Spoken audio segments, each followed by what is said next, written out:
చిన్నపిల్లలతో చాలా జాగ్రత్తగా ఉండాలండి. ఇల్లంతా తడగొట్టేద్దామని చెప్పి చిన్నోడికి చిప్స్ ఉంటే వేయించేసి మా సంజు మంచం పైన పడుకున్నాడు. వాడికి ప్లేట్లు వేసి వాడి పక్కనే కూర్చోబెట్టాను. ఆల్రెడీ 2 టైమ్స్ కిందకి దిగాడు. జారిపోతాడని చెప్పి మళ్ళీ మంచం పైన కూర్చోబెట్టాను. ఇల్లంతా వత్తడం అయిపోయినాక బయట వత్తదామని చెప్పి బయటకు వెళ్ళాను. ఈలోపే వాడొచ్చి తలుపు లోపల డోర్ లాక్ చేసేసుకున్నాడు. ఇంకా నేను ఎంత తలుపు గుద్దినా రావడం లేదు. వీడు ఒకటే ఏడుపు సంజు సంజు అని అరిచి గీ పెట్టుకున్నా వీడేమో నిద్ర లేవలేదు. నా అరుపులకి పక్క వాళ్ళు పై వాళ్ళు వానర్ కూడా వచ్చేసారు. ఏమైందో ఏమని. ఇంకా ఎవరు వచ్చినా ఏం చేయలేకపోయారు. ఇంకా 50 నిమిషాల పాటు వాడు ఏడుస్తూనే ఉన్నాడండి కంటిన్యూస్గా. నాకేమో నేలపైన కాలు నిలిచేలేదు. వాడికి ఏమవుతుందని చాలా భయం వేసింది. మా ఆయనకు కూడా ఫోన్ చేశాను. తనేమో డ్యూటీలో ఉన్నారు, ఫోన్ లిఫ్ట్ చేయలేదు.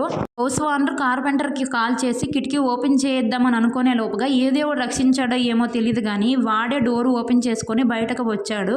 అప్పుడండి ఊపిరి పీల్చుకున్నాను.